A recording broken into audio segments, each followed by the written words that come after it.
I was blacked out, so out of my mind. Those two ended up getting in a fist fight, and the cops ended up getting called. There was blood out in the driveway. This man apparently was married because he had his wedding ring in his pocket, and it flew out in the driveway. And I remember thinking, all these sober people are so dorky, and now I'm like a huge sober limb. But, you know, I just learned what else you can do with your free time. What else do I do for fun?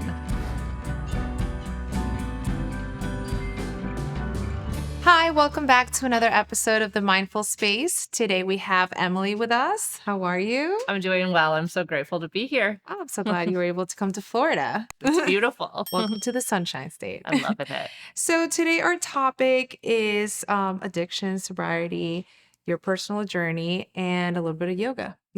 So let's start from the beginning. How did your addiction came about? When did it start, and when did you start your healing journey? Yeah, I'd love to share. So my addiction started from the very beginning. I actually grew up in Cross Plains, which is a small town outside of Madison in Wisconsin. And I grew up literally right next door to a bowling alley. So my driveway was part of the bowling alley parking lot for the most part. And without giving my parents labels, they liked to drink a lot. So I spent a lot of time at the bowling alley. And I actually had a pretty good upbringing. Like, I liked bowling. I liked playing the games there. I had because I was in a small town, I had freedom to go to the pool and go hiking and run around and be kind of wild and free, even though I also had parents that were probably drinking a little bit too much. I also, we went camping a lot when I was younger. And so we would, I would have the freedom to run around there. But also, again, the constant is that my parents liked to drink. So all the adults would go drinking, and then we would kind of be able to run free. So my childhood wasn't terrible. I actually enjoyed my childhood, but it was surrounded by drinking. And that's what the adults did for fun. That's the model behavior that I had. And I remember being on family vacation, and my parents, I was probably like 10 or 11, letting me taste a beer. And I remember being like, this tastes really gross. Why do you drink this? I didn't understand until I got into middle school, and in health class, we had drug and alcohol awareness, and they gave us the drunk goggles. So I don't know if they did this with you, but you put on the drunk goggles and it makes you feel silly. So for the first time, I was like, oh, this is why my parents drank. It makes you feel silly. And so I had this bright idea on an early release day when the teachers had, meetings and conferences, and we get out at noon to invite some of my friends over to raid my parents' liquor cabinet. And me not knowing how long it would last, I just started drinking, and I actually drank alcoholically. The first time that I drank, I could not stop. I had the compulsion to have another and another and another. And of course, my mom was coming home at 5 o'clock. So when it got close to 5 o'clock, my friends, who still had some wherewithal with them, put me into bed. And when my mom came home, she found me drunk and in bed at 5 p.m. And I was in middle school. Yeah. And so that was my first introduction to drinking. And I would say I drank alcoholically my first time. So, middle school went on. I definitely raided that cabinet a few more times. I got into high school, and I was a party girl. Like, I feel like I was like an okay kid. I was on the varsity dance team all 4 years, but I was going downtown Madison and partying with the college kids, and my drinking was always a little bit more than everyone else's. So at that point, my older brother was buying me booze, and I remember I would, pull up the trunk and show my friends what we had, and they'd always be like, that's way too much. And I'm like, no, we need all this. So I knew from an early stage that I was a little bit different than some of my other friends. But then when I got into college and I got a fake ID, and I was living, on frat row, but not at the university because I went to the tech college, I was able to live in a party house. So I really had no supervision. Oh, wow. Fake IDs, music festivals, concerts, no curfew. I started getting into drugs. I started blacking out a lot. I actually blacked out my first time drinking. That was a huge part of my story. And things just really started to unravel for me. The interesting thing is when I first started drinking in middle school, that's when my mom got sober. So that was a little bit confusing. But she got sober. I continued drinking. And then when things really started to unravel, when I was about 19 and I stopped showing up for work and things like that, I was like, I have a problem. Mom, what do I do? She was going to AA. So that was my first AA meeting when I was only 19, but I certainly wasn't ready to start giving up my party life at that Yeah. point. But that's when I first realized that I had a problem. So at 19 was your first realization that you needed help, but it Mm-hmm. was not enough. And at that point, you were doing alcohol and drugs. Mm-hmm. What kind of drugs? Mm-hmm. So it started with cocaine and ecstasy at that point. And then later on down my journey, about 10 years later, when I moved to San Diego, I actually got into meth too. So I was doing that. And, I was always going on benders and binges. So, partying and drinking for 3 days. And towards the end, it would be like 5 days where I wouldn't sleep and I would just be up and just off to the races. I never wanted the party to stop. And that was a constant thing with me. I would be up all night. The party would start normally, going out and drinking like the college kids do, but I never wanted it to stop. And so I would stay up all night, sometimes on drugs. And then I discovered 6 a.m. bars. I'd even go to 6 a.m. bars by myself. So it just was really dark and seedy for a long time. But for some reason, I kept holding on to my party life. I don't know why. I guess it's because I didn't know anything else. And I just I knew that I needed to get sober, but I didn't know what that would look like. And I thought it was going to be boring. Yeah. I thought I wasn't going to have any friends. I thought my life was going to be over, actually, because whenever I did try to get sober and I was still going to concerts, I would either slip up because I Yeah. just said F it, or I would go and I would maybe stay sober, but I'd be miserable and I'd feel bad for myself. You would throw the pity party. I would throw the pity party. Yeah, absolutely. So it was 15 years of me bouncing in and out of recovery, kind of doing this dance. And it was AA and outpatient. And I even did inpatient for a few days at this low budget place and got my parents to take me out of there. And I would stack up, 2 weeks, a month, at some point, like 3 months. But I just really couldn't stack up a lot of time until I found yoga. And I would say that that was probably the most pivotal point of my journey. Because for the first time, I felt community in somewhere else than my party life. And I was still having the music and the movement, which I loved, going to live concerts. Yeah. So it looked a lot different, obviously. But what I found is the people at the yoga studio aren't partying. They're sober, whether they're sober like all the time, but they're Yeah, not drunk at the exactly. studio. So it was a safe place for me. And then all the mind, body, soul connection that you get when you go to yoga. So I started to feel more grounded, more comfortable in my own skin, less anxiety. And then I decided I wanted to become a yoga teacher. So for the first time in my life, I had purpose and passion, and I did the yoga teacher training, and I got 6 months of sobriety, which was a lot for me because I had Yes. never gotten that much time. But I think at 6 months, I celebrated by, going back out. And so it was just back and forth, back and forth. And for a long time, I was living this double life. I was teaching yoga, I was holistic, but then I would still go on benders every once in a while. And it was exhausting. Yeah. It was Like really, looking back at it, yeah. I was exhausted. Yeah.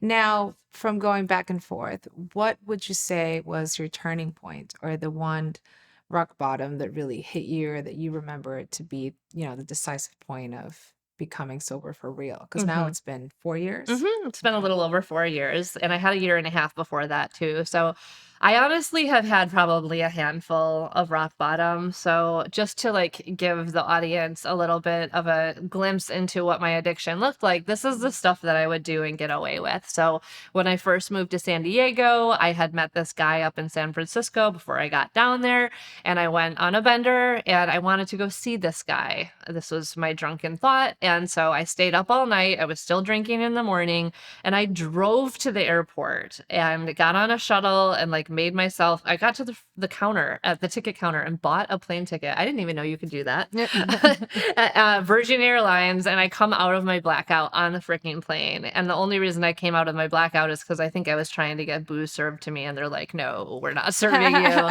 And anyways, it was just a mess. I get up to San Francisco. The guy didn't even know that I was coming. But a week later, when I make my way back to San Diego, my car was nowhere to be found. I had no idea where it was. I actually lost it for 2 weeks. I didn't know anybody in San Diego yet, so I rented a bicycle to bike around and look for my Yeah. car. This is the stuff that I did on the regular. That wasn't a rock bottom. So things like this were constantly happening, and my life was just a big mess. I think I did get into treatment at that point and probably stacked up some time, but whatever reason, I didn't want to give up the party life. Yeah. So luckily, I actually met someone who was willing to get sober with me. So we were, having sober stints, but then still partying. And he really didn't enjoy drinking with me at all because I just always took it to the next level. We moved to Arizona and we were going to build this wedding venue and wellness retreat. We had big dreams for the future. We weren't engaged or anything at that time, but I really loved this man. And we had this rule that I couldn't drink if he wasn't around. Like the Okay. only time I could drink is if he was there to like babysit me, basically. Yeah. And he went to California to shoot a wedding. He was a wedding photographer, and I decided I was going to drink that day. So I had gone out to like the first Friday art walk in Phoenix and started drinking. And one thing led to another. I ended up meeting a guy there and we were just drinking together. And he said that he had some drugs at his house. So, and he lived in my neighborhood. I'm like, let's go get those Perfect. drugs and go back to the house, who's my boyfriend's house, and party there. My boyfriend's brother was living with us at the time, and I was so out of my mind that I didn't even think that Richard would be there seeing us partying when I'm not supposed to be drinking. Anyways, I was blacked out, so out of my mind. Those two ended up getting in a fist fight, and the cops ended up getting called. There was blood out in the driveway. This man apparently was married because he had his wedding ring in his pocket, and it flew out in the driveway. I do remember the cops coming, and I'm just like, oh my gosh, what did I do? That's when I came out of my blackout again. And Richard had called Josh. He turned a car around, drove back to Arizona. He had to get his assistant to shoot the wedding the next day. I had so much guilt and shame. And at that point, I was like, the person who is drinking is not Emily anymore. Like, I have absolutely no control of the outcome. And I loved Josh. I would have never done that sober. I was really, really Exactly. loyal. But the person that I became when I was drinking was not me. So I actually got a year and a half of sobriety. I would say that that's probably one of my main rock bottoms. But even after a year and a half, I started romanticizing about maybe I can just go to a music festival once a year and let loose or whatever. And I ended up slipping up again. And that time, my rock bottom was really not anything that bad happened other than me physically getting ill and blacking out. But I had thought, I'm working so hard, I deserve to drink. And really, what happened that night is nothing that Emily deserves. And so I had that Okay. realization of like, I think this is a reward, but what happens when I Yes. do it is not a reward. Yes. And luckily, that that happens a was, lot. yeah, it does happen a lot. Yes. Yeah, our brain tricks us that it's working for Yeah. us or that we deserve it when very clearly our life is not going very Yeah. well. But for whatever reason, we hold on to it.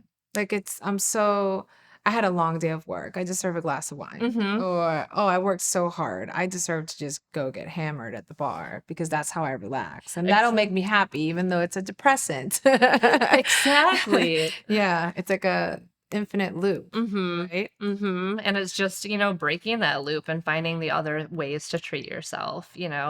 And when you partied and all your friends party and maybe your parents drank too, you might not even know what that looks like. Yeah. Like how, like I said, I grew up with my parents drinking. That's what they did for fun. That's what they did to celebrate.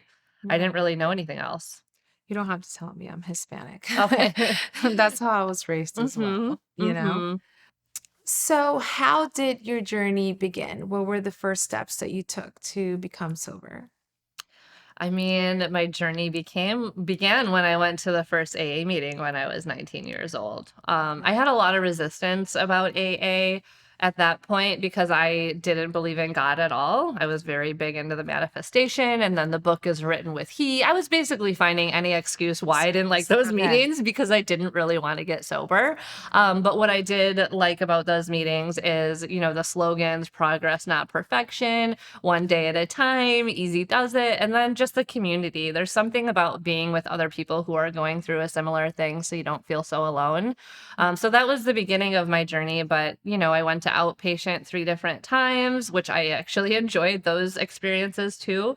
The first one that I went to was in Madison, Wisconsin, and it's this place called Connections Counseling, and they teach you how to do sober activities, like meet up for a hike, go bowling, and I Yeah. remember thinking all these sober people are so dorky, and now I'm like a huge Lame. sober lame. But, I just learned what else you can do with your free time, because when you're in your early 20s, a lot of people are drinking a lot, and it's like, what else do I do for fun? That was a Yeah. huge part of, why I think I held on to my party life, is because that's the only way I knew to have fun. And now I kind of look at my fun as in the things that bring me joy, like going to farmers markets and going out to a healthy lunch, or, going to a yoga class, which in the past I wouldn't associate that as fun. But now it's the things that make me feel good and bring me joy, and now I Yeah. associate them with fun, so Did you have to change your circle of friends and go into this new sober communities in order to achieve that goal of sobrietyness? I did have to take a step away from my party friends. There was a few that I still hung out with, we'd go on a hike or meet for lunch or coffee, Yeah. something that didn't involve alcohol, because anytime that I did hang out with that same party crew going to a concert or a music festival, if I stayed sober, then I would be unhappy. And if I, went and got the effets, then I drink and everything would just fall apart. So I really did have to just take a step away for a Okay. long time. But now I'm able to go back to concerts. They just look Okay. a little bit different. I'm not going to like the 3 a.m. raves anymore. Most likely it's like Trevor Hall or Michael Franti and like an outdoor concert that's done at 9 p.m. And I enjoy that. And I'm still really good friends with a lot of my party friends. And actually, something that's cool is oftentimes when we choose sobriety, it'll have a ripple effect. And our Okay. friends and family might get curious too, because good chances if we drank like we did, our friends might drink the Yes. same way and eventually realize that they have a problem too. So that's really cool when your Yeah. party friends become your sober friends. At the beginning, when you started to distance yourself, did you get support from them? Were they understandable? Was that like hard for you to do? It was really hard, because I did get support from them, but even just being around them when I would go to lunch or to coffee, it was triggering because I Mhm. always drank around those people. And so they would be like, "Emily, we're here, we're supporting you." But Yeah. it was still really hard. Yeah. Because I felt like they were maybe, like, just not drinking because of me. Well, they were, you know what I mean? So then I felt like I was making them not drink. It made me feel really uncomfortable. It was really, really tough. That's why I think it's so important to find sober sisters or a sober community. You can still keep some of your old friends, but you might need to take a step away Step for a back. while until you stack up some sober time and really just start to make your sobriety a lifestyle. Exactly. Yeah. Now, when it comes to self-care, how can that help in sobriety? Self-care is probably my most important tool in my own recovery. And I feel like when we feel good, then we make better decisions for ourselves. So there is this method called the HALT method: hungry, Mhm. angry, lonely, tired. And I like to add bored on the end of that. And so often, if we feel triggered to drink or use a drug, we're actually just one of those things. So being in tune with yourself, how am I feeling in my mind, body, and soul? What do I need right now? Am I hungry? Have a freaking snack. Am I Have a lonely? Snickers. Yeah, have a Snickers or something healthy like some Yeah. almonds, but Snickers are good too. And, am I angry? Healthy venting to the right person, or, exercising. Am I lonely? Reaching out to a sober friend, or I like to say even going to a coffee shop, just being around other people or wandering around to Target can help. I know it seems silly, but No, I get it. and tired was actually my biggest trigger. So I always make sure that I, get 8 or 9 hours of sleep. I have a whole bath routine and nighttime routine, supplements that I take, because when I was overtired, that would be, True. sometimes a trigger.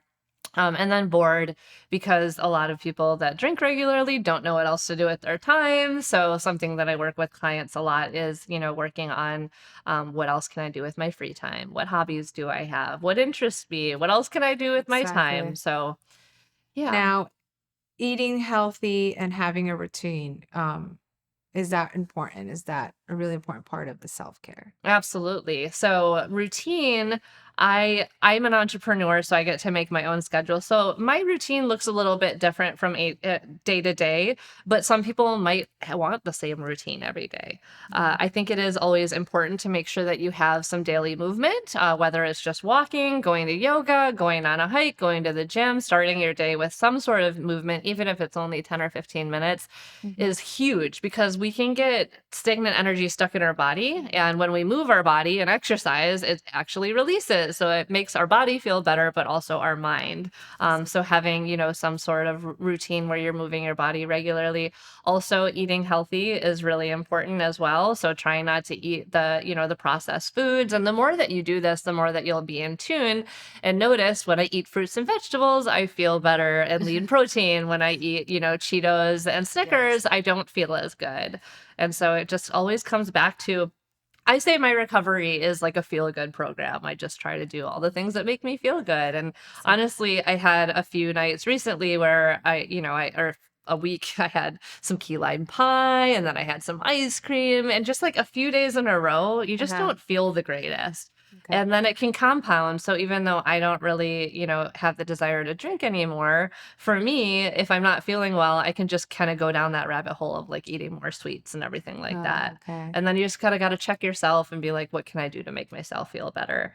So it's Yeah. definitely a practice. Yoga has helped with a lot, being mindful and just tuning in to Mhm. like, how do I feel when I eat this? Or how does it make me feel when I work out? Yeah. So for you, it was yoga, right? Mm-hmm. And you've done some wonderful things with it, right? So you have the program, you have your retreats. Can you give us a little bit more info? Yeah. So on Instagram, I'm Happy.Sober.Free, and I am a spiritual yoga teacher and also a sobriety coach. So I help women find freedom, joy, and abundance in sobriety. And I do that through virtual meetings, online programs, and also in person retreats. And so my in person retreats are great. It's cool because a lot of women will meet on Zoom and then they want to meet Mhm. in person. I started by just doing more general wellness retreats, and now mine are a little bit more sobriety focused, but they're Mhm. also great for individuals that might be sober curious, that just want to see what it looks like to take a vacation and not drink any alcohol, and to That's a be tough one. I'll exactly. take wait. It really can be. And so we do a lot of yoga and hiking and sound healing and voice activation. Usually the retreats have gluten-free and vegan food, really healthy and nourishing. I always like to kind of add a little bit of adventure Mm. aspect. So the Yes. retreat that I just did here in Florida, we went kayaking. If we're in Sedona, usually we go do a hike. And I really like to just show people that we can have fun and really connect without alcohol. And it takes a little time sometimes, but these retreats kind of catapult people into just feeling more comfortable in their own skin and just getting clear on what they want for themselves. Exactly. Yeah, and be surrounded by other health-minded, sober women is Yeah. awesome too. Do you feel there's a lot of stigma surrounding, if you go to a social event, then you kind of have to drink, even if it's a glass of wine? Absolutely. There is. I don't even. My world is so sobriety focused Okay. that, and when I go places, I usually have a sober squad with me. Okay. But I remember in some of those earlier days, going to a barbecue and everyone is drinking, and so it's nice that there's a lot of non-alcoholic options now. Mhm. And I really feel like there's a movement right now for people choosing to be alcohol free, whether they decide that they have a problem or they just want to feel better, Yeah. because let's be honest, most of us know, even if we're a normal drinker and we have a couple drinks, we don't feel 100% the next day. Mm-mm. Or the next one. Exactly. Maybe Yeah. My 3 hangovers days. would be like 3 days sometimes. Depending on your age, you Right. can relate to us or not. hmm So, what are some of the resources that you provide for your audience? I'd love to share. So, one free resource that I have is called the Recovery Rolodex, and it's 21 bite sized videos to support you on your journey. And they're just like 3 to 7 minute videos Okay. that will help you through like how to navigate social gatherings, or tips for sleep support, how to, manage your drinking friends, stuff like that. Things that, you can feel a little bit triggered or not really know how to do. It's probably covered in the Recovery Rolodex. So if anyone in the audience wants to find that, again, on Instagram, I'm Happy.Sober.Free, and there's a link in my bio to get that resource. And then also my flagship program, Recovery Revival, I love to talk about. And that is a virtual 3-month group coaching program for women designed to help you find more freedom, joy, and abundance in sobriety. And it's really just a holistic program. So we always start the meetings with something grounding, like some breath work or 10 minutes of yoga. And then we dive into the meeting and we work on things like self-forgiveness and building confidence and getting a clear vision for the future, as well as mindset stuff. So it's actually designed whether you have 2 days, 2 weeks, or 2+ months. So a lot of women, they have a couple of months or maybe even a couple of years, but they're feeling a little bit stuck and stagnant. And so we welcome them into the program as well. And it's been really cool to meet with women all over the world, Canada, Guatemala, the Philippines. And we keep the groups really small. So just about 10 to 12 people. So they're really intimate, and we have support coaches. So you get one-on-one coaching there as well. So we're on Recovery Revival round 8 right now, and we don't plan on stopping because it's really working very well. So if there's any women in the audience that are interested in, getting sober or staying sober, it's hit you up. Hit me up. Yeah. Perfect. I loved it. Now, I also think, and I think we were talking about it before, that forgiving yourself is a big part of the journey, right? Of becoming sober and just something to keep on in order not to relapse. Can you talk a little bit more about that? I would love to, because I slipped up about 100 times on my own journey. So I know a lot about shame and guilt and frustration, and also self-forgiveness, because that's been a huge part of my journey. And so something that I always tell people, and if there's any listeners who are on this journey and keep slipping up, or for whatever reason, whether it has to do with alcohol or not, you feel guilt and shame. Well, actually, this does relate to alcohol. What I always tell people is the person who did those things is not who you are. And so, yes, we get to take responsibility for the things that we did while we were drinking or using, but it's not who we are at our core. And so if you can kind of try to look at, like, drunk Emily and sober Emily, sober Emily would never do the things that drunk and using Emily did. It was a different person. I think that alcohol is an evil spirit and can really take us over, especially when we get to the point of blackout. And so if you can just look at yourself in, 2 different people, just knowing that that's really not who you are. And one of the best things that you can do for self-forgiveness is to start living in the solution. So the more time that you stack up of sobriety just makes you realize that you're not that person anymore. Exactly. Yeah. So important. Well, I've loved our conversation. The last question I'm going to ask, what would be your last message for anyone that might be listening, that they might be going through the sobriety journey, or they're thinking about starting one, they keep falling back on it? What would you tell them?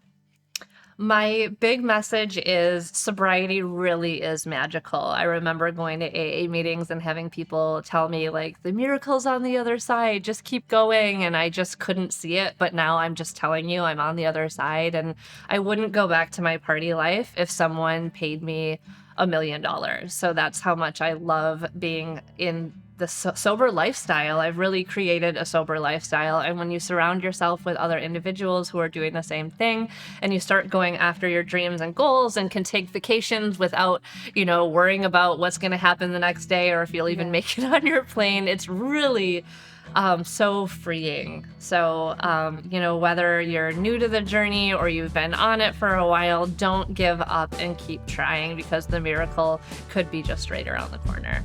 Perfect. Yeah. Well said. Thank you. All right. Thank you guys for watching or listening. Don't forget to leave us a comment if you like what we talked about. If you have anything to say, we will be looking. Don't forget to subscribe and like, and I will see you next week.